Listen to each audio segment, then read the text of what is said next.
Hey, kia ora, shemai, g'day. I don't know what other languages I can talk in. Bonjour, ça va? I suppose as we're recording it, it is the time of the Olympics in Paris. This will probably be coming out a bit later after the Olympics. So congrats to all those who won gold medals and whoever won the table. Go you. Welcome back to the latest episode of the Be Better podcast with me, your host, Tim Jones, that B Corp bloke. As ever, please like and subscribe, share, and all that kind of stuff. You know, like I say, all the people with like multi-billion-dollar podcasts, they beg for likes and subscribes. So I feel pretty content in groveling and begging for you to share this content if you think it's any good. I also need to give a big shout out to Shayna Bryers, who is currently going through the B Corp process with me. And she said, hey, yeah, I'm listening to your podcast as I'm driving between Auckland and the far north of Northland. So shout out to Shayna. Thanks for tuning in. Anyway, without further ado, we'll get into this episode. And with me today, we have got the absolute legend that is Helen Shorthouse. Helen, how's it going? Sure, that's probably overstated it, Tim, but thanks. Oh, come on. You are a legend. Don't be like that. A legend in my own little world. Hey, look, what better place to be a legend? You know, I mean, it's your world. You do what you want to do. If you want to be the legend, you might as well be. So for people who don't know who Helen Shorthouse is, which is probably like two people, but for those two people who don't know who you are, what do you do? Who are you and what do you do? Well, I think that it might depend on who your audience is. If your audience is an audience of a very small group of people in Christchurch, then a few people might know me. But if your audience is broader than that, including those in Northland and beyond, I am a Brit who's been in New Zealand for about 20 years. And I came over here because of my love of the outdoors and living in Aotearoa, and love living in Christchurch, and I've lived here all that time. And I run a marketing consulting company for business to business organisations, and I help them grow and shout their brilliance to their worlds in a nutshell. Nice. And the company is called? Oh, sorry, basically. It's actually called Shorthouse Consulting, which I know is a bit naff. But the reason, that's exactly what it says on the tin. Get into the reason for that. But yeah, I suppose going back to your original, I have got a few people who knew who I was, and I figured it was a good brand name to start with. I remember when I used to be medical device rep, and just before I kind of quit that industry, a group of us, well, three of us mates, set up a business, and we thought, maybe we could try and be a distributor or a company in that world that could try and do some good, because fundamentally and ironically the medical device world is full of some fairly dodgy companies and people. And so we started thinking of a name for the company, and I did a bit of research. You might tell me I'm completely wrong here, but they sort of said when it comes to naming companies, you've obviously got a lot of consulting and legal firms who will be Shorthouse, Smythe and Smithers or whatever. Then there's kind of more functional names. And then they said the other one would be you come up with a almost made up name that kind of sounds good and has some resonance. And we kind of thought, let's go for that one. And we came up with this company called Eclu, ECLU. And the main reason behind it was because no one else had a fucking clue as to how to do the medical stuff. So we thought we called our company Eclu, as in we actually have a clue as to how to do this. Yeah. I like it. Yeah. Shout out to Chris and Greg. Yeah. Well, in fairness, I went through much of that the same thing when I was trying to set mine up, and I guess we're going to probably talk about how I like a bit about the history at some point during today. But it was literally one weekend when I sat there with those websites where you kind of put a whole random set of words together and names and come up with. And I remember one of them particularly was I was thinking about the whole, Apple is an amazing name. Everybody knows Apple. One of them was just like something random, like, it could be something like Blue Kuna or something stupid like that. Anyway, I landed with Shorthouse Consulting, which in fairness, I actually don't love as a name, but it enabled me to register the company, get on with things. And at that time, I was coming back from overseas, and my name, I was relatively well known in the local ecosystem, so my name was my asset. So that's why I chose that. Nice. And I also I don't think you have to overthink these things. They can morph over time, as this may do one day. Yep. But that's what it is at the moment. Shorthouse Consulting. it does what it says on the tin. I think, I mean, you're right there, because I'd say you are, you had a great depth of connection with the local business community. Everyone kind of knew who you were. So yeah, Helen Shorthouse Consulting, go with it. Yeah. Yeah, I mean, when I first started my company, so when I first started, I was mainly, so I come from a sales background. So when I started out, I actually started doing sales training. So it's kind of like sales training for businesses that are trying to do good in the world. I thought that was going to be my place, and then suddenly morphed into the B Corp bloke. But yeah, my initial company name was called the Sales Operative, which was really boringly named. And basically copied from my wife's company, who she just started her own business. She was called the Digital Operative. And so they did digital marketing. And I was like, I just couldn't think of anything. And I'm like, well, sales operative, I'm kind of like a sales guy for hire. I can, get in, do some sales, do the strategy, do some consulting, and I can teach you. So yeah, and then suddenly my wife, who's the smart one in the relationship, she was like, grow good. Like, because if you're doing sales training, you're helping a good company grow, but you're also trying to get more companies to do more good and be like B Corp. So like, why don't you go with grow good? I'm like, oh my days. Like, yeah, yes, that sounds good. Take my money, both dollars. There you go. You can tell her to get thinking from me. But yeah. So just to tell us a little bit more about what you're doing, Shorthouse Consulting, who are the types of people you're hanging out? Yeah, because I mean, marketing. I mean, Shorthouse Consulting, it doesn't specifically say marketing. No, it doesn't say. It doesn't say what it does on the tin. It definitely doesn't. But that's. But thanks for dreaming that it does. What do I do? I think there's some amazing companies. I suppose this comes back to where I came from before I set up my company. But I worked for the local economic development agency, and I was working with tech companies around the city of Christchurch to help them grow, connect them to other people, connect them into funding, government agencies, look at what the issues were around what was stopping the sector growing. And that's why I had kind of lots of coffees and lots of wine with people. So I got to know lots of people. But in that time, I was constantly amazed by how many awesome companies there were doing stuff that was actually globally significant, working with companies around the world, like really good at their specialism, but actually often quite rubbish at telling their story, and not telling their story to their potential customers very well, and not telling their story to potential employees. So while some of them may have been successful with some of their businesses, they could do so much better. And so that was essentially where Shorthouse Consulting came in. Was I kind of saw that there was an opportunity to help these businesses with their marketing, and where I guess I kind of try and help people to think is not just marketing. Often people think about the tactics, so they think about, I need a website, or I need to do some search engine optimization, or I need to put stuff out on social media. I find that there's quite often a disjoint between people who are doing their marketing activity and what their actual business objectives are. So they may say, I want to grow to 25 million, or I'm looking to go into this new market, or launch this new product, or be number one here. And yet they've got a whole heap of marketing activity going on, or not, as the case may be. They may have nothing. But there's no kind of connection that says, actually, well, if we're looking to grow our brand here, or to develop this marketplace here, we need to be doing A, B, and C. And people don't often think about it or understand that. So that's really where I come from, is helping people to think about the strategy, put a plan in place that tells them what to execute, like what they actually need to do, and help them to execute. And I talk to people about building a marketing machine. So it's not just about the strategy, it's not just about the execution, but it's also about the systems and processes and the people and resources you've got in it. So trying to get people to think about something that's long-term sustainable, rather than this kind of stop-start, oh, I've got some time, I should go and do some marketing activity, or I'm busy delivering and I haven't got time, or I've forgotten about it, or it's too difficult. Let's just do a Facebook post quick. Quick.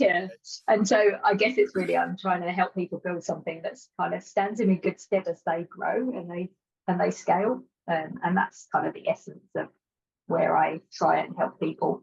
And a little bit of where I hope my differentiation is, to be able to help people to think about that from a strategic perspective, so it actually helps drive sales growth ultimately. What a crazy idea for a marketing team to do that. I know.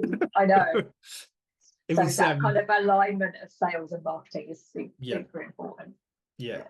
And I think there's a couple of things. I think you know, in the world of sales, I think a lot of people who don't understand sales, when they see a good salesperson in action, it's like, oh my word, that's just smoke and mirrors. Like it's all art, it's all puppetry. You know, I have no idea how they're doing it. But actually, sales is 95% system, process. It's a process, yeah. Rinse and repeat, with then I'd say the 5% of nuance, understanding social chameleon and understanding of human psychology to adapt your systems and approach, possibly in real time when you're talking to another human. And I think people possibly feel quite the same about marketing. It's like, oh my word, Helen is just a genius. She's just sprinkling magic dust everywhere. But it's like, no, it's kind of formulaic. There's some tried and tested programmatic, things that you need to do. And I think people just don't necessarily see that. I think some people, there's a couple of groups of people in my experience. Some of them kind of say, oh, marketing, it's a bit of a dark art, I don't understand it. And they kind of look a bit freaked out about the idea of it and kind of want you to help navigate them through it. And there are other people for whom they think they know marketing really well, and it's just super easy until you start talking to them about the detail of it. And then they kind of go, oh, it's a bit more complicated than I'd understood. Your self-proclaimed understanding is great, but I'm not seeing any results. So or you might be, but like, you know, I just think sometimes people, like in some organizations I've been in, everybody has an opinion about marketing, but like I would never go into their organization and have an opinion about their product or building or product or whatever. But like you know, and I would say, gosh, I've basically been in sales and marketing since the early 90s, and I am still learning all the time. So it is multi-layered, and I love it. I mean, that's part of what keeps you going, because it's always changing, and you've got to be adaptable and learn all the time. Particularly, I mean, in the world of social stuff, where algorithms seem to be changing by the second, and then there's new platforms turning up, and then you put AI on top of it, and I mean, I think increasingly, I mean, it's the old Peter Drucker saying, isn't it? We know that 50% of marketing works, we just don't know which 50%. Was the old, I think the old view of marketing. You know, we put a billboard up, or we put an ad on the TV or the radio, and maybe something happens, but which one was it? Whereas I think now is it harder to be a bad marketeer, because it's kind of obvious these days in many ways, particularly in the digital world, if the leads aren't coming in, I mean, okay, obviously there's product market fit, and I know from being a salesperson, the number of times you had to sort of go back to the marketing team and then the product development team, particularly in medical device, and just go, I'm really sorry, but in this market they just don't want it. And people quite sometimes don't want to hear that. Whereas, and it's easy to blame the salesperson. Go, well, you're just crap at selling it. You know, we'll try a different salesperson. So I mean, having said that, things are changing, and like digital and all that kind of thing, there's so many things in there, because some of it is like, despite all the different tools you've got in your toolbox and routes to market, at the end of the day, some of the things I talk to customers about are real fundamentals, and you have the same conversation with people, whatever their size of organisation. Who's your target audience? And why would they? What's going on in their world? Like generally, what's going on in their world, and why do they? What's their pain point, and how can you help them? Actually, being really clear at articulating that, and often that's really hard. It sounds so obvious, but that is really hard. And then what makes you, I kind of say, unique and special in the world as a business? Sometimes it's just that you have to be, you know, sometimes you have organisations do have something that's quite different, but sometimes it's just, you know, you might be the same, but you might just be local, or it might be how your team operate or whatever, but you have to be able to at least articulate why anybody would buy from you, and also what you do. So just going to the number of websites that any of us go to on a day-to-day basis, how many times do you go to a website and think, actually still not quite clear what your organisation does, or Or, oh my God, you've made it so hard that for me to be able to understand it, I have to give my email address and my inside leg measurement to actually watch a video about what you do. That's, and even then, I'm still not sure. And I don't do that. I drop off at that point. So I think some of what I do with organisations, it doesn't even matter whether we haven't even decided whether the route to market is digital or events or emails or any combination. You actually have got to understand what you're selling and who you're selling it to from a way that actually the customer cares about. So I work with quite a lot of businesses in the tech kind of like technology and technical sales space, and often people who are really passionate about their products and services, but sometimes really struggle to articulate them in a way that is meaningful to the person that they're trying to sell them to. So actually just trying to spin that out and go, okay, should we just talk about that in what does that mean language to the customer? Yeah, it's instead of, I mean, I remember I used to work for, I spent about 18 months working for a property consultancy. So they did building surveying, engineering, quantity surveying. And I came in with, I had no idea about any of that stuff, which is, I think, part of the reasons why they hired me, because I could be a different lens. But I'd come from a sales background. So they wanted a BD experience, in a GM role, build a team in the South Island, but also help at a national level with the BD side of things. And I said, well, for me coming into this completely blind, like we don't even have a brochure that I can take with me to sort of go, this is what we do. And so they put one together, and it was just like bullshit bingo building jargon. It's like there's like I can't remember even some of the words, but there was like all these different processes. I'm like, okay, I don't know what any of these means. And realistically, the people who we're going to try and sell them to, building owners, they don't know what they mean either. So can we actually just put it in play? Like, what's the problem that someone has in really clear? It's like, we have tenants who've left our building and we think they've destroyed the building and we want to put a claim against them. Cool. What you need is this. What we then do is we come in, assess your building, instead of kind of, I think it's like a technical due diligence report. It's like, what does that mean? What does that even mean? Yeah. So I think the value in having someone external like yourself who understands the broader principles, who can come in and ask the stupid questions and go, I don't know. And I think, but I think New Zealand businesses are pretty bad for seeing the value in external consultants to come in and give that moment of clarity. I think quite often there's that she'll be right, we'll just kind of give it a go. But I think one of the things I love about Kiwis, and that is a broad brush, is that a lot of Kiwis, we have a number 8 wire do it yourself mentality. And I think some organisations are very good at that, but sometimes there's got to be a point where you work out where your key skills are, and whether it's bringing in a consultant or just somebody who can help you with that as a permanent member of staff, it doesn't really matter. But actually there are points where you grow. If you want to grow, you have to let go of some things and actually recognise that your time is better spent in focusing on this area rather than but I think having that trying to do everything. Just having that external viewpoint though to go, this isn't clear. I'm telling you, this isn't clear. But I kind of see what you're doing. I think what you mean is this. Oh yeah, that is what we mean. I think there's so much value in that people just and also talking to customers as well, because I think I think often we think we talk to customers, but actually what we're doing is we're talking to customers from a sales perspective, or about what the function is, or we're doing, we're delivering the service to them or the product to them. But what we're not doing is saying, what's going on in your world, Tim? Like, what's your kind of like main challenges? What's keeping you awake at night? What are you doing about that at the moment? How are you solving that problem at the moment? How important is that to you at the moment? Where do you see your business going in in 1 year, in 5 years, But instead we're going, hey Tim, we're implementing this project at the moment, and I need time with you to talk about the paperwork of it, or how we're going to kind of roll it out to the team, etc. So we confuse the fact we've talked to a customer with the fact that we've had a conversation, but we're not talking to them about their business and what their challenges are. Yeah.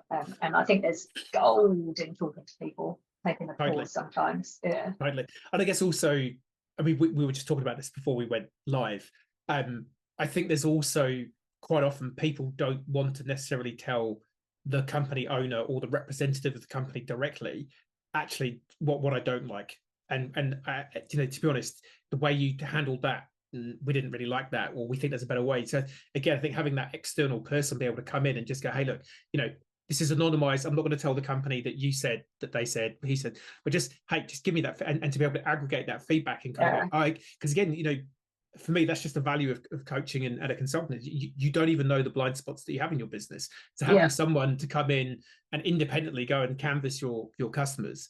But I think also I'll pick on the salespeople for a bit, because typically we like to pick on the crayon users, as in the marketing department. But what you mean, as opposed to the people that are sucking champagne and having long lunches, sales team. Exactly. Hey, look, you know, you had the choice. You chose marketing. Just saying. But I think this is where salespeople don't do a great job either, is because quite often a lot of salespeople are just order takers, and they just keep turning up to the customer presuming that everything's all good, and they don't actually sit down and have that. Because, you know, in an ideal world, a really great sales and marketing aligned organization, the sales team should be providing constant feedback to the marketing and product team to go, hey, we're noticing this is what customers are struggling with, you know, we're noticing this trend in the market, back to you, cool, let's put something, you know, low resolution together for you to take back and go, hey, look, we've just noticed this is maybe happening for you guys, you know, is that really a thing, you know? So I think, great organizations have that really well dialed in. But I remember, you know, in the medical world, it would be to the point that the sales and marketing teams would have lunch at different times because they hated each other so much they couldn't be in the same room together. So you sort of go, you know, that's the baseline that we're working from. Yeah, that's not good. So the first job I had when I first moved over from the UK to New Zealand was with Ravensdown fertilizer, agri company. Awesome introduction to Kiwi way of life. You know, agriculture's a big backbone of New Zealand, so it was a different sector that I'd been in before, and it was, you know, it was a great experience, including the morning teas and the afternoon teas that we had with biscuits, and I think I probably put on a wee bit of weight while I was there. But anyway, one of the things was that the sales people we had, they were actually called fertilizer reps at that point, and would go and be advisors to the farmer. So they do the soil testing and make a FERT recommendation for the farmer, but they kind of leave the fertilizer recommendation, and they wouldn't ever ask for the sale, and they wouldn't get commitment to buy. So they've done basically 95% of the work in terms of the advisory sale, which is really good, but then they they either lacked the skills or the confidence, or they were overconfident that the farmer would just ring up when they were ready. So a long shots balance rep the competitor. Oh, so you've got a rep, you've got a FERT plan, excellent. I'll just take that and ring up our office, and we'll get that sorted for you. And so they were losing their sales from that perspective. And the other interesting thing when I first got there was that you had a bunch of different product leads who would go to the marketing team, and the marketing team would basically pull from pillar to post in terms of, we need a brochure for the line team, and we need another one going out to the animal health team, we need another one going out to the agricultural chemicals team, and they would basically be sending out communications to a farmer. So you'd have like 4 different looks of different communication. None of them would look like they belong to the same family, and they might actually all arrive on the same day. Nice. So, nice. The old marketing Pantone. Come on, people, I've told you. Pantone. And then obviously the salesperson would rock up and have a different conversation because they'd have no idea that this stuff had come out from the marketing team. So anyway, so that's another example of, like, it's not sales and marketing didn't like each other, they just didn't talk to each other at that stage. It's weird. I don't know. Just it comes out, I guess, I don't know, ego, patch protection, I don't know, bad leadership, all of the above. I think there's also a bit about people don't understand how sales and marketing work together still, actually, because I've had that conversation actually relatively recently with somebody that laughed when I told them a story about misalignment, and they went, oh well, it's, you know, we're a small team here, you know, it's essentially me, you know, can't possibly have the disconnect. And I then had the conversation about, well, you do, although it is only you holding up the two brochures. You have got, well, not so much the two brochures, but you're doing, we've got marketing activity going on over here, but then you're actually having these sales conversations over here. And actually, if we looked at who your target customers are, why don't we focus on putting effort behind what you're trying to achieve here and trying to build that, rather than leaving you to do that over here, and then like there being a whole heap of marketing activity over here that doesn't connect, and we're not taking all the good stuff that you're learning from your customers over here even to pull out to like some of the wider marketing activity. So I just, some of it's just about lack of understanding, as well as the fact that actually we've got, you know, difference. Oh, dear. So yeah, it's real. It is real. Yeah, 100%. Yeah. Fun times. And so what were you doing in the UK? And where? Two questions. So whereabouts in the UK are you from originally? And yeah, what were you doing prior to? And how did you get to New Zealand? I guess 3 questions. That's 3 questions in one. Big so bad. That's naughty.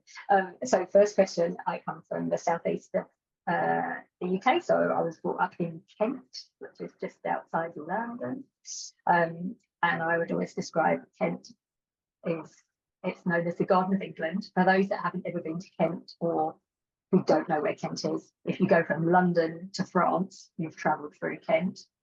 There are some utterly beautiful places in Kent, really, really old, pretty cottages, like ancient pubs, beautiful black and white buildings, thatched buildings, etc. And then there's the shitty part that I come from, which is the north part of Kent, which is very industrialised.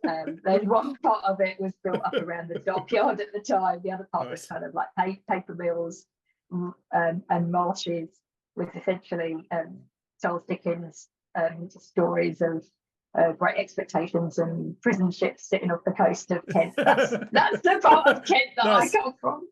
Proper dark satanic mills. Yeah. So does that? There are bits of the south of that, but yeah.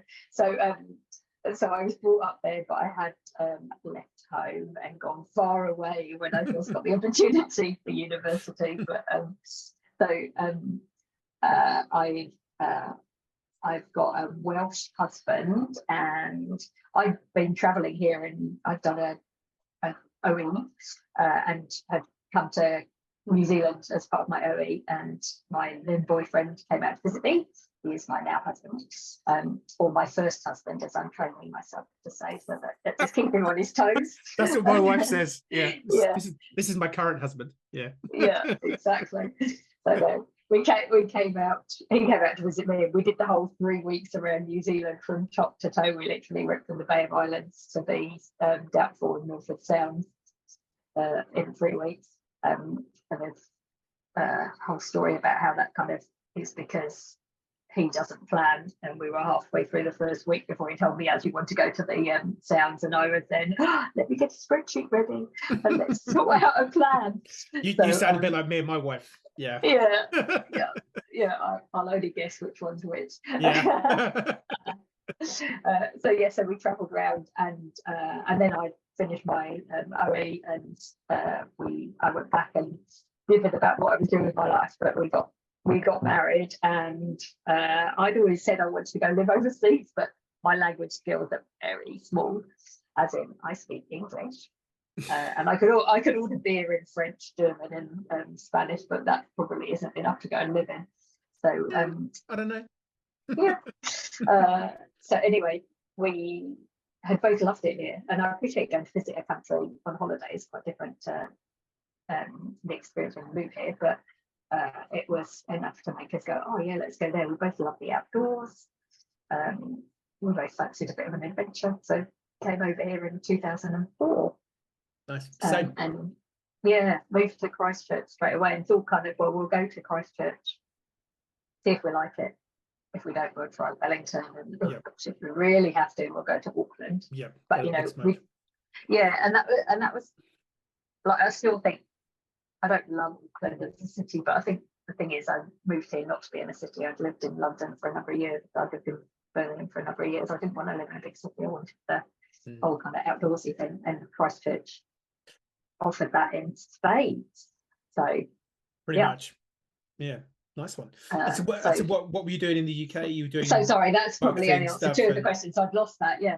You're good. So yes, so I was doing sales. I've always since my second job, I think I've straddled sales and marketing. It originally came when I had one of my first jobs. I worked for British Railways and for the Gatwick Express, which is the train service that goes between London Gatwick and Gatwick Airport. And I was doing customer services, so kind of on the platform, managing the team, operations, meet and greet, that kind of thing. And it was that kind of high, it was a slightly snobby part of the railways, we were a little bit elite. And I kind of got to the point where I was like, I quite like to be more proactive. I feel real passion for the brand that we've got.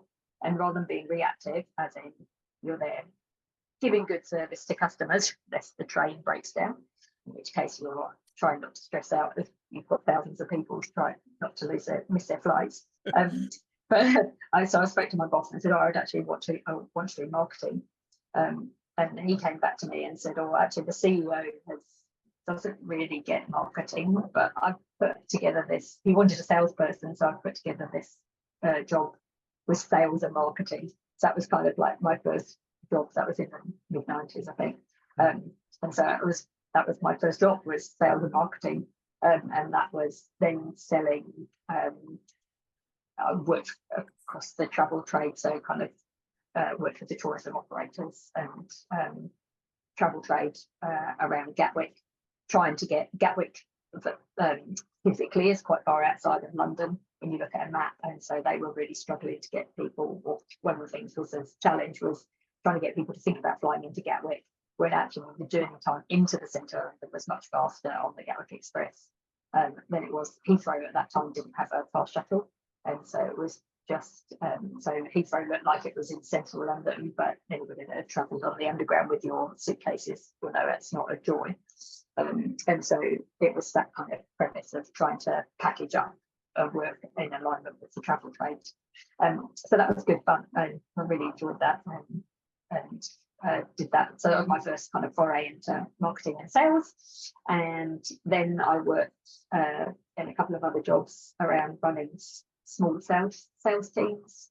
So I worked what was the parcel delivery part of the post office network in the UK, and ran telephone account based marketing team and a field based team, and also at one point was a solo sales operator for one of their product streams, which was more of an influence role. So you had to influence all the other salespeople to sell the international package products, which wasn't the kind of bread and butter, and people found it they were paying the bum. So I had to be kind of trying to put together sales collateral and messaging. So that was an internal interface role a lot of the time. It was actually trying to influence your colleagues across the different teams to sell that. So that, but I got recognised with an award for that. I think I was just kind of like full of beans, energetic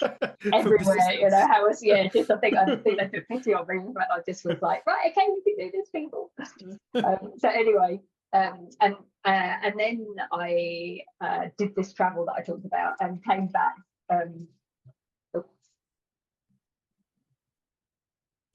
What we lost? Sorry. You're good. Please talk about yourselves while we. Please talk amongst yourselves. Well, that's right. I have got my phone on. I've got my phone on Do Not Disturb, with the exception of my husband who get through. So that was obviously my husband. All right, it's all good. We didn't Sorry hear about that. But hello, hello, husband. Yeah, hello, husband. I should get rid of him. So, and then I came back from overseas and got a job working for Compact Computers at that point, and that was working with resellers, and supporting the small business community, growth in the small business community. So that was marketing and sales again, and then that got bought out by Hewlett Packard, and I worked for them running a marketing team that supported the product team of Hewlett Packard in the UK. So that's kind of my Nice. foray into technology, into the tech space. So that was kind of working with salespeople. Both of them were working with salespeople and getting marketing activity. The days we spent large amounts of money. The budgets were crazy. With literally billboards and page spreads in the newspaper, and very, very early days of digital marketing. So like we'd have like a banner that would go across the top of it would be all exciting. AOL or something. Yahoo. Pushing the boundaries. And what was super interesting there was that we were doing that within Compaq before Compaq and Hewlett Packard merged. And I say that in inverted commas because clearly the fact it ended up being called Hewlett Packard and was run by the Hewlett Packard CEO and Compaq became just a product set after that. But it had gone from being quite decentralized in Compaq to being really, really centralized through the US under HP. And I found that culture change quite interesting because one size does not fit all on a global basis. But yeah, that's what they were trying to do, and they did not understand the different nuances of the different marketplaces at all. It amazes me how many global companies actually function because of that stuff. I mean, I've worked for a subsidiary of Johnson & Johnson for a year in the UK before I came over here, and how do you get a company of 80,000 employees around the world to agree on the same color? And yet that's what they're trying to. It's just I don't know. I just think the mega corporation. It's like, does it really work? I don't know. Never. So it's interesting. I was having that. Yeah. No. So I mean, I enjoy that whole. I do enjoy working for smaller organisations where you have that ability to affect more change than being a cog in the wheel, for definite. But even so, I mean, like that conversation about one colour fits all. I've got one client who's got their head offices here, but they've got offices in the US and UK and a presence in Aussie as well. And so it is a constant balance between what do we want centralised and what is okay on a regional basis. That's all ad hoc versus and because like it is, you do need to allow flexibility in the regions, but you also, if you're going to talk out loud from a marketing perspective, it's if you say something just because you're coming at it from a New Zealand lens or a UK lens, if you're doing it out loud in the market, people who are in a different market are going to see that more often. I always find it quite to feel truthful. Yeah, I always find it interesting, because I mean, New Zealand is a really small market for every global company, realistically, apart from maybe global companies based here, perhaps. But it always amazed, I found it amusing when they wouldn't invest in, a Kiwi version of a global ad, and it would either be a British, American, or Australian voice on a news, and you just kind of go, well, you've just lost all the Kiwi customers because there is a, your competitor, or there is a local alternative where they have made a local ad, or you can see it's like a European ad and it's been dubbed. It's clearly not a local.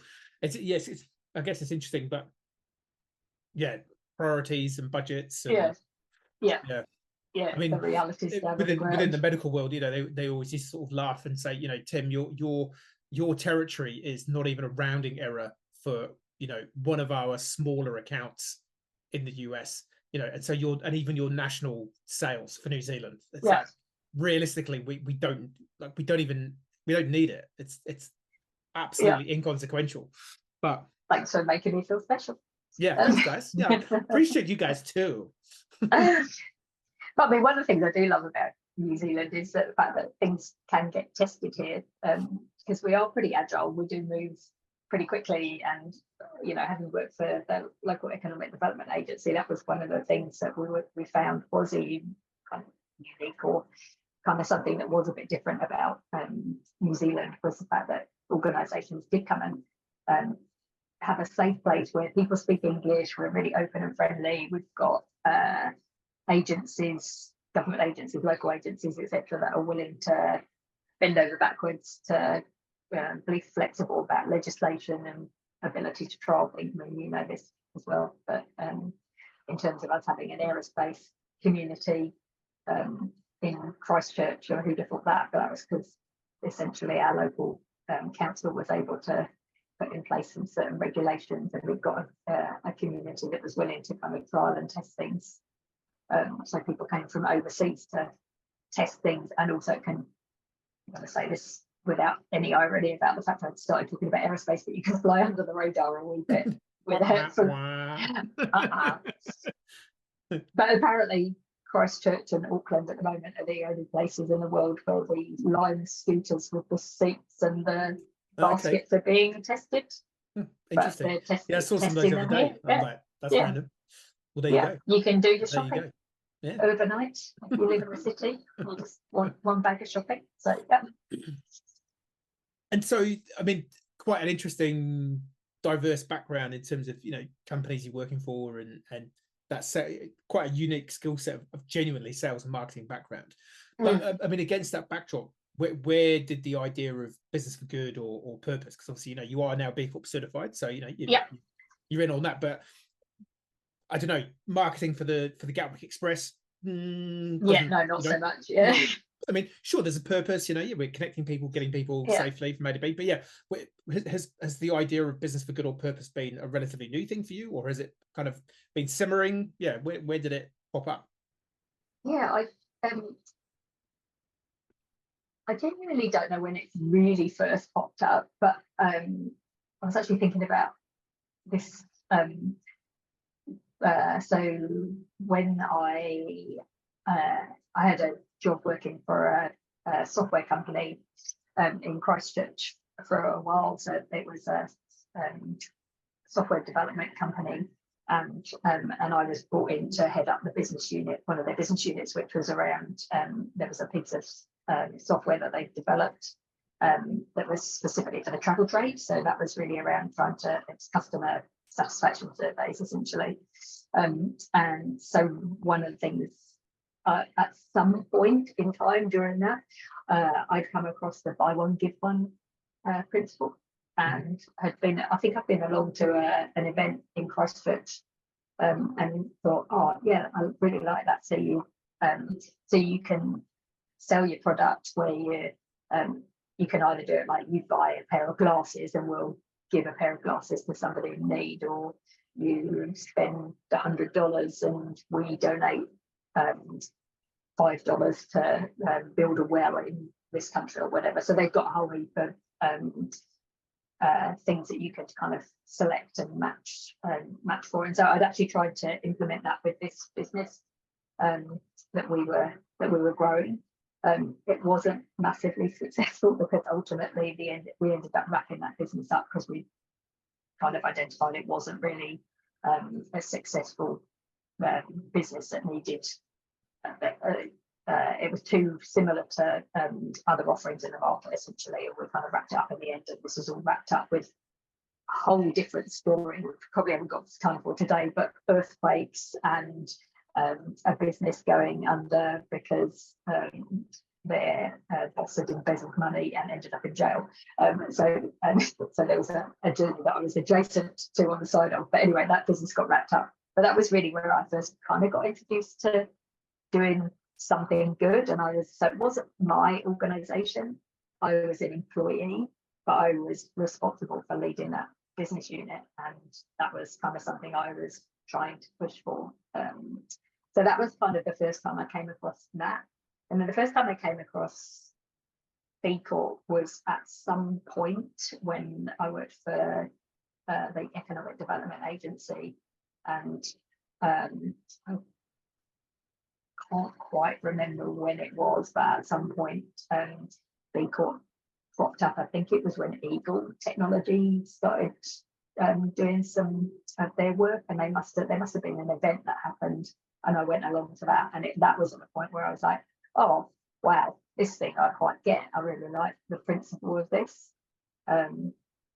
and then kind of watching that grow over a period of time. And you'll probably be able to remember better than I am when those kind of all those dates are, but that was kind of when I first came across it, as you know, as a business for good activity, and then seeing a couple of other organisations starting to get it, and then hearing other organisations around the world for it. So, and then when I decided to set up my own business, it was at that point I'd already must have known enough about B Corp that I was pretty adamant that this was something I was really keen to do. But of course, when you are a new business, you can't become a B Corp. You have to wait until you've actually got yourself established and set up. So I kind of was thinking about it right from the beginning, and then kind of got into setting up your own business and kept thinking, oh yeah, this is something I really want to do. And so it was a wee bit of time after, I think it was probably about a year and a half, 2 years before I actually kind of re-looked at it again. You know, that whole first couple of years is a bit crazy when you first start a business. Yeah, it's all a bit of a blur for sure. Those first couple of years. Yeah, I mean, Steve Arder and the team at Eagle, I give them numerous shout outs. But it is literally all Steve's fault that B Corp. That B Corp comes, and I think the influence he had on me and a bunch of other people locally, but also regionally, I mean, nationally and globally. You know, they're now operating in the US and they're talking to people in the US now about B Corp and all the rest of it. So, yeah, I think I don't know whether he's ever sort of received any official recognition or any award or anything like that, but I feel like B-Lab and the B Corp community, maybe we should have a whip round and get him something. I don't know, but it's, you know, he's done so much, because I mean that's how I connected in around about the same time. You know, I bumped into Steve. Well, I reached out to Steve. It would have been 2014. I was like, hey, this B Corp thing, it sounds really curious, quite interested by it, a bit like yourself. Like, this just seems right, seems like a good thing to do. And then he was running movie nights and open evenings and all sorts of things, and that's how I started connecting to it. And I then got introduced to Kath, his beekeeper, and then we became sort of buddies, and then we started running the bee local events, and now here we are. So it's all around, because it would have been all around sort of just before the Quakes would have been when I sort of first connected to B Corp, and that B1G1 seemed to be quite active. And I think they came over post-Quake and did a couple of events in town. And, that must have been when they. That must have been when I saw them. Social Enterprise World Forum in 2017. It just felt like around about that 2014 to 2017 time. So 2012 possibly to 2017. That sort of 5-year period was when it all just started. It was like the place to be. Coming social enterprise, or thinking about doing good for business and things like that. Definitely. I think, you know, I think that's why Christchurch is the spiritual home of B Corp. You know, the first 10 out of the first 10 B Corps, there's a couple that have now gone to the wall, or I think one has possibly decertified. But out of the first 10, I think the first 7, out of the first 10, 7 were in Christchurch. So that initial, you know, and that's I think that's all due to Steve, you know, because he gave that platform for people to connect to. Definitely. And also I think big ups to you, because you've obviously done masses in terms of keeping this momentum going, and you and Kath running the Be Local, and you know, I just think you've made such a difference to the community for getting people together. So even if you're not kind of like involved, you know, right up to your, you know, I come along to some events but not all of them, but actually it's brilliant seeing that it's still, there's lots going on, and you always know that there's a community feel about it. You go along, it's not just any networking event, it's a networking event of people who have got like this real true connection with each other that kind of like gets past all the fluff. When you first meet people, you're already like, we kind of get each other. So I think big ups to you both for that as well. Thanks. Kath's the brains behind the outfit. It's a bit like probably you and your husband, me and my wife. Kath, I guess, is like my B Corp work wife. She's the one who's 6 months ahead of time going, hey, we should really think about some stuff. And I'm like, it'll be all right. We'll just turn up and I'll just, you know, jazz hands. It'll be fine. She's like, no. We need to get tickets. We need to get an event page. Like, Detail. Detail. It'll be all right. Like, people will turn up. Don't worry about it. But I think that's you need to. That's why it works. So yin and yang. it's a good match. Yeah, and a shout out to Kathy as well from Like Minded, who is also part of our. She recently joined the to make the triumvirate. Yes. So that's all good. So yeah, you sort of discovered B Corp. I think well, like you said, you kind of have to wait 12 months before you can be a B Corp if you're a startup company. Like you said, get some clients, work out what the hell you're doing in self-employed life, reasonable. But yeah, what was the general process like when you sort of committed and was like, okay, yeah, we're going to do it? Or when you say we're going to do it, it's it's we. So I think I'd probably get an award for being the longest, slowest burn to go from I'm going to do it to yay, I've done it. No, that's definitely it's definitely ants. It's definitely ants from Fairground Accounting. He took a decade. Oh, so all right. Any advances on a decade? Okay, I cannot compete with that. I will say I was speedy then in that case, but maybe the second. Yeah. It was slow. Oh, there's somebody at the front garden doorbell, but we can ignore them. Okay, cool. It was a slow process, if I'm really honest, because of course I was doing it. It's the whole adage of you're a consultant, you're working on the business, in the business. Sometimes it's quiet, sometimes it's all busy, and you don't have time to think. And then you kind of go, oh, I really want to do this thing and move this thing along. And of course, as a solo operator, some of the stuff just seems a bit odd to have to do, just as in you wouldn't normally have systems and processes set up as a solo operator, because it's like, it's me, I do it, I don't need to have it written down. So some of it was just the mechanics of saying, yeah, I need to write this stuff down and actually formally document the fact of what I do it. So yeah, I would just say I was probably slow. I had no idea when I went into it how long it was going to take me, or even what it would really involve. I think you gave me a hand to get me started. I had some hand holding from the team in Aussie as well. I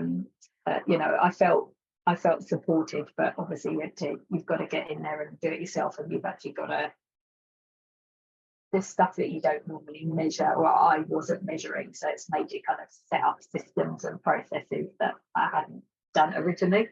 So I wouldn't say I love the process, but I very much love the outcome. Yeah, I'm not sure anyone loves the process. And this is what's really interesting, because people say, oh, you're a solo operator, good on you for doing that. That must be really hard. And I look at them and I go, oh my God, you do products, or, you're a big organization. That must be really hard, because we all get different sets of questions, right? So I don't, if it was easy, I suppose that would probably have a different feel to what it was. And I mean, it would be amazing if there were more people being B Corp, but you also don't want to denigrate it to the point where it doesn't have any value to it. But I would also say, like, probably everybody would say this, but it's a journey, and I feel like I'm just at the beginning. The fact I had enough points to get through the door, I feel like I'm now standing on the threshold, rather than, clearly I collapsed in a heap afterwards and went, yes, I've done it. But I don't feel like, yes, I've done it, I'm brilliant, I'm operating perfectly, and it's almost like I feel really proud, but in some respects I feel almost embarrassed, because I'm like, I'm just me, and like there's so much more I could be doing, but there is a balance between what I feel like I can do, what I want to do, what I've got time to do, what's the priority to do. It's that whole kind of, there's a mountain still to climb, right? But I think a lot of people feel the same way. It's like, oh my gosh, we're so happy that we're a B Corp, we're so proud, but we have this imposter syndrome. Yeah, but it's like, okay, so I'm not alone. No, there's so many people are the same, and I think that's actually what stops a lot of people even thinking about B Corp, is they just go, we're not going to be, we're not as good as Patagonia or whatever the company that they see, or they go, we're a service company that it's and most of them are product companies, or whatever, or we're a product company, our supply chain's not great, so we can't be a B Corp. But it's, for me, I keep coming back to, it's about mindset and intent. If you think that you want to be a B Corp, if you're already thinking that you want to be a B Corp, it probably means that you're actually already aligned in many ways to B Corp. And then the nuts and bolts of it come down to typically documentation. We just don't have the proof that, you know, we have been doing that. But that's the easy part of it. You know, that's where someone like me can give you access to a bunch of policies and templates and resources and go, there you go. You can do it.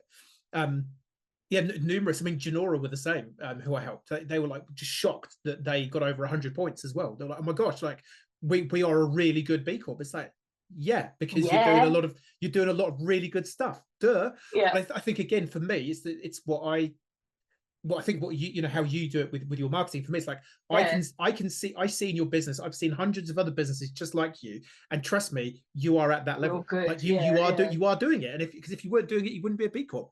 So yeah, I think it's also though, like quite often people in the business for good mindset have that humility that, well, I just do it. I'm not, you know, it's like you like the fish in water. I'm just doing it. It's nothing special. So when they do get the pass and it's like, oh my gosh, I'm actually quite a special business. I'm a B Corp. I'm not the top 0.01% of the companies globally. Oh my days. And it's like, well, yeah, but you're doing it because you're that type of person. So yeah, embrace it. Yeah. Yeah, I mean, to me, it's yeah. But I'm just thinking, I suppose in a way, I do feel a bit of a fraud because, like, I've got this thing between it. You know, I'm an individual person. I suppose for me, it was really about a statement of intent. So you said, where did business for good come from? And I kind of explained where kind of B1, G1 was and B Corp. But I suppose I've long felt that, like,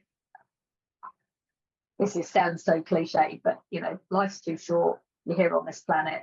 You make an impact. Everything you do makes an impact. You know, how you live, how you operate. It says something about you. It says something about the way you want to live, and it says something about how you look at the world around you. And I'm definitely not perfect by any stretch of the imagination, but I always believe that everybody has a place you have a part to play, and sometimes you can roll over and go, oh, there's too many hard things to do, and I'm just one person.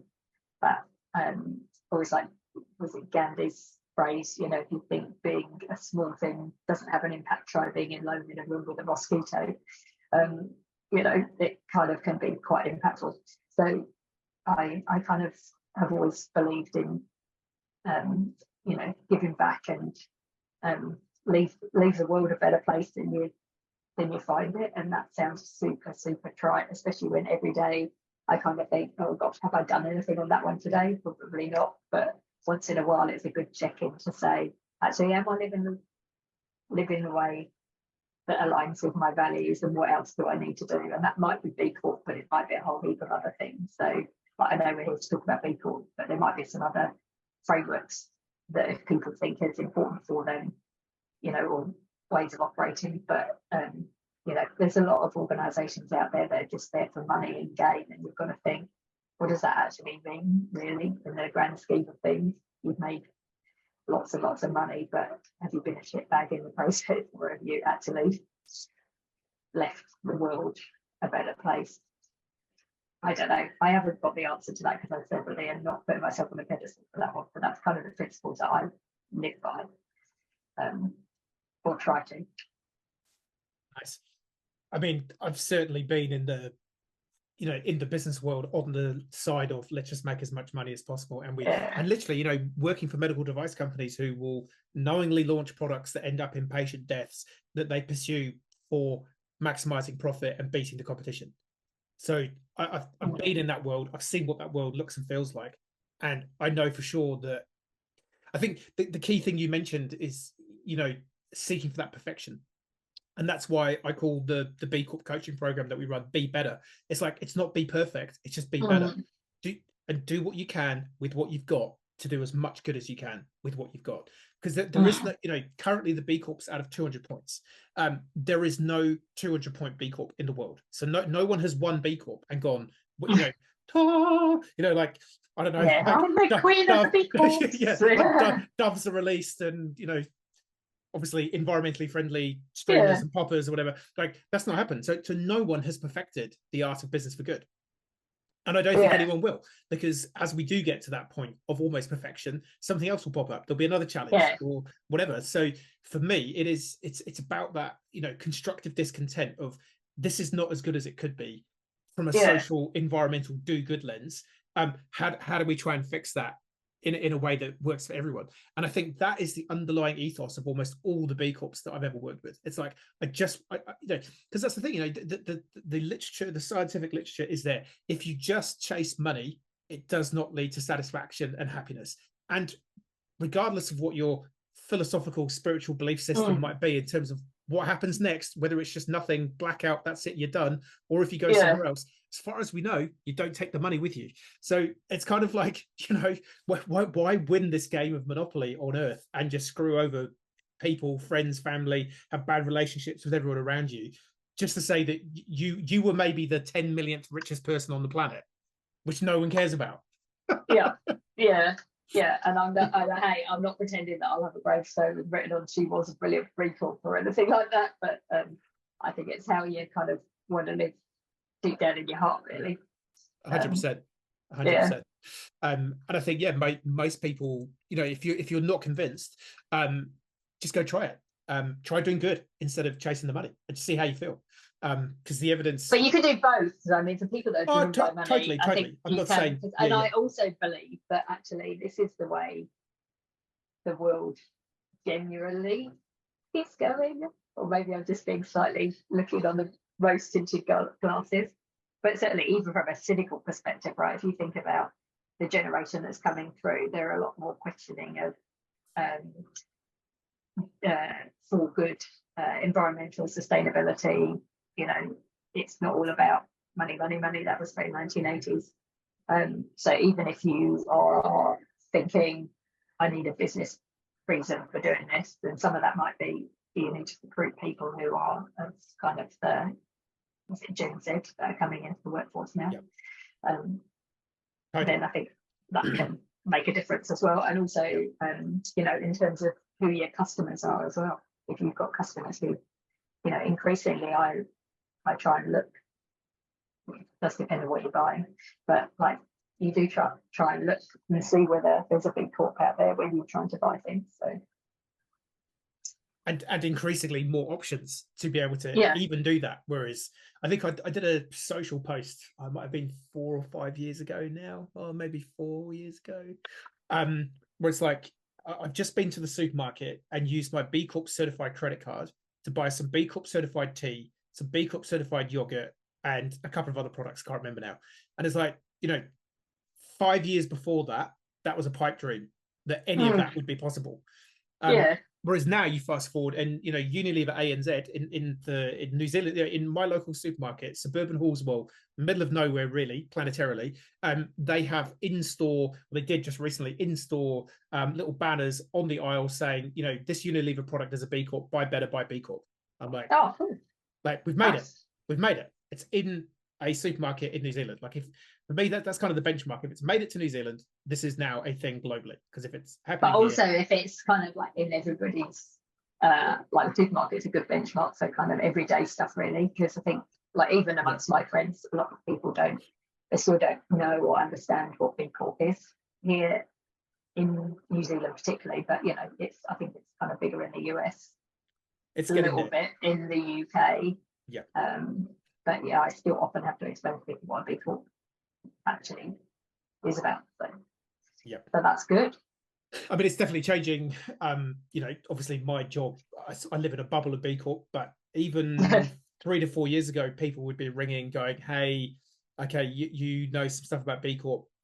What is B Corp and why would we want to look at doing it? Whereas now people typically call me and go, no, I know exactly what B Corp is.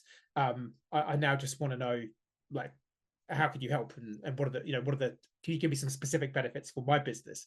So that the conversation is definitely changing. But if we went and stopped 100 people on the street and said B Corp, be mixed results. But I guess as more and more companies certify, more and more people tell the story, it's building momentum. And that's partly, another reason this podcast is, like, if people, want to go, oh, there's a solo marketing consultant who's a B Corp. I didn't think I could do that. It's like, Yeah. well, ta-da! Yeah, there is, and you can, and you should do it as a solo. And that was one thing actually that was super helpful, was when I was going through my certification, was the team in Aussie helped me by giving me a list. That they basically did a search on the B Corp directory of people that were solo operators, because I was like, I just can't get my head around like how to do various bits and pieces around kind of the certification, and they kind of gave me. So there are lots of other solo operators out there. Yeah. Some people go like, oh, can small business? Yes. Can big business? Yes. Unless you're really, really massive. But yeah, like I say, for me, it comes down to mindset and intent. If you want to do more good and you want to prove that you're doing some good, you will probably be able to be a B Corp. So yeah. Or if you want to, just buy some B Corps if you can make a decision. 100%. Use your buying power. Yeah. Connect to the community. Come to a B local event. Just see what's going on. That's very cool. So what does the future look like for Shorthouse Consulting from a B Corp perspective? Did you have any thoughts on where you want to? You feel like you're not reaching perfection yet. So what's the next area that you want to try and be better at for yourself? Oh gosh, that's such a big one. I still feel like I'm only just kind of through the door here. I think from my business, there's certain areas that I haven't got that much ability to make a difference in terms of, I either work from a co-working space, or I work from home, or I work from my clients' offices. So my kind of carbon footprint and my environmental piece is limited to what I can impact. So I try and make decisions around purchasing local where possible, and my I guess where kind of I got my main points from was give back to community. So like essentially I give a percentage of profits to charitable organisations, either in hard cash or pro bono time, and that's probably where most of my win is going to carry on for the short term. I haven't gone back and looked and gone, oh, this is my next hit list, if I'm honest, but that's cool. So I've got a year and a half, I think, before I start thinking about. But all right, but you're saying to me, don't wait till you're a year and a half start. Yeah, that's the key. Yeah, I mean, the ideal is, maybe around about this point is to start having a peak and go, okay, I've got 18 months. What do I want to? What should I be? There's going to be a bunch of stuff that if you don't do it in the financial year beforehand, it don't count.